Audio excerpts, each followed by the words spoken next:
Okay, so one of the other things that I thought about when I was considering your prayer from, Sermon. or excuse me, the sermon, yeah, from Sunday, was that you made a compelling argument of God, His planning, His will, and how that's going to be certain, just as He is God, and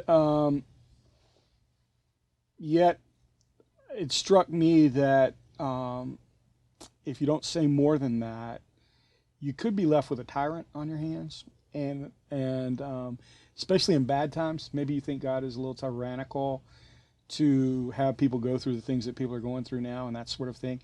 You don't.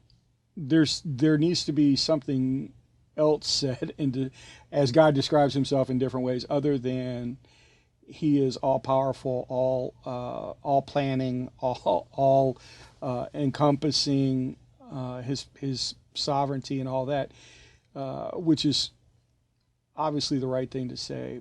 But is there something else to say? Yeah, somebody could hear a sermon like what they heard, and especially if they listen to it without hearing about grace alone, and what It God, was one of five. yeah, and what God did for us. I Right. mean, if you Right. miss grace alone, Right. I can see somebody definitely saying, boy, that's. I mean, some people could hear the fifth sola and say, well, that's a bully. That's Yeah. that's a big bully right there, and not realize that this all powerful God who is going to do His will sacrificed everything for you, and so that really is the answer to that question. Is there more to say? Well, yeah, there's more to say. It was said earlier, but in the context of this sermon, I think one of the things that people need to keep in mind is God is love. I mean, 1 John 4:16 is pretty clear. God is love, and because God is love, then when I hear that God has a plan that He's implementing, I know it's coming from somebody who loves me. And so, as a Christian, now God's going to judge, because you and this is kind of human nature. So you hear a sermon on God being love, and somebody taps you on the shoulder. You need to remember that God judges too. Or you hear a sermon on God judges. Hey, you need to remember God love. And so we always want these attributes of God balanced out. Right.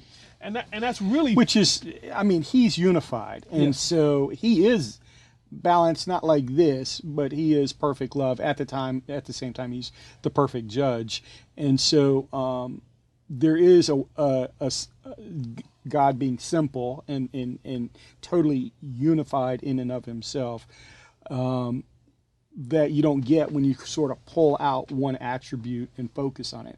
But you have to do that sometimes. yeah. So one of the things that really helped me, I know people badmouth seminary and Bible college, but I enjoyed them. And one of the things that helped me was I heard one of my profs say one time, that's something I've held on to over the years, and that's that God doesn't suspend one attribute Right. to act out of another attribute. He's not love over here and justice over there. Yeah, so I'm gonna stop loving now and just exercise justice. Right. I'm gonna stop being just and just exercise mercy. Mm-hmm. That's not how God functions. No.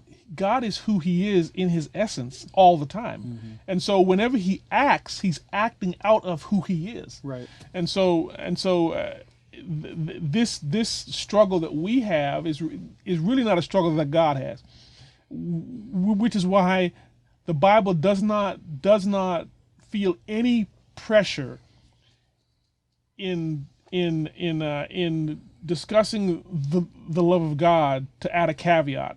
But God's going to judge. The Bible doesn't do that. Mm-hmm. It does. If that passage is talking about love, guess what? It's talking about love. Mm-hmm. It doesn't have to insert something else in there, Yeah. because God acts from who He is, Right. and this helps us in so many different ways.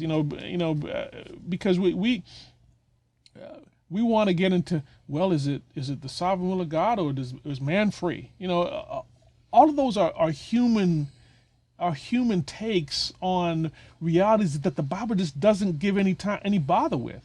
Of course man is man is responsible for his behavior. Of course, God is in sovereign control of everything. I mean, the Bible doesn't balk on any of those issues. Right. And so, and I definitely see that, see what you're saying, because that is part of our humanity that just wants everything to synchronize in the way we think it should sync. Right.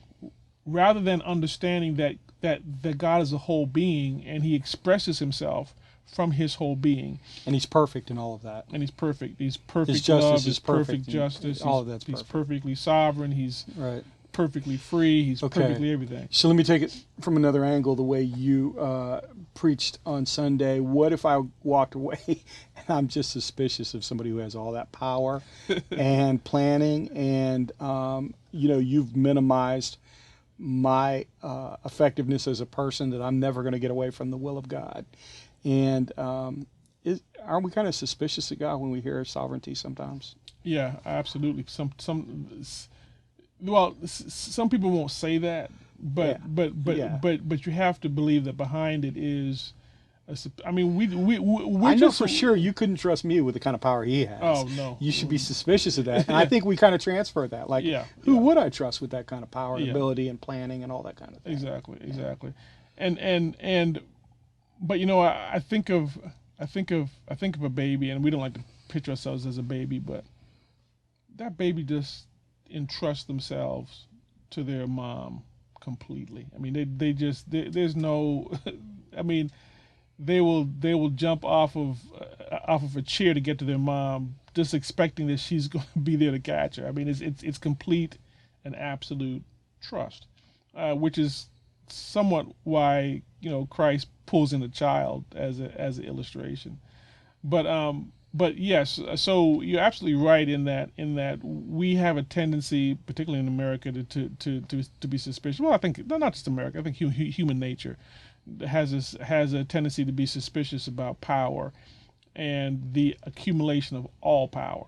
And I mean, when Jesus makes the statement in Matthew 28 that all authority has been given, that's a power statement. Right.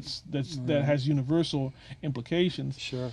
But it's a statement that recognizes that Christ is God, and that our view of God has to have him having all power, all wisdom, all knowledge.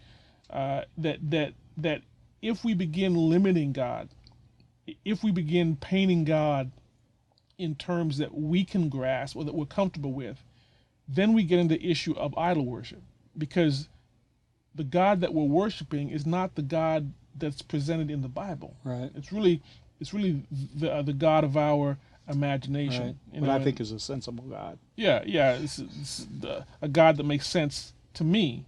Well, that's not the God of the Bible. Right. Yeah. I think we forget to, not only when we acknowledge God's sovereignty, we forget to sometimes say, and that's a good thing. I'm glad he's sovereign. I wouldn't want power in any other hands. I wouldn't want to share it with him. He's the only trustworthy person. He's the only trustworthy one. And so, yeah, I appreciate the conversation. Thank you. I'll see you next time. Yeah.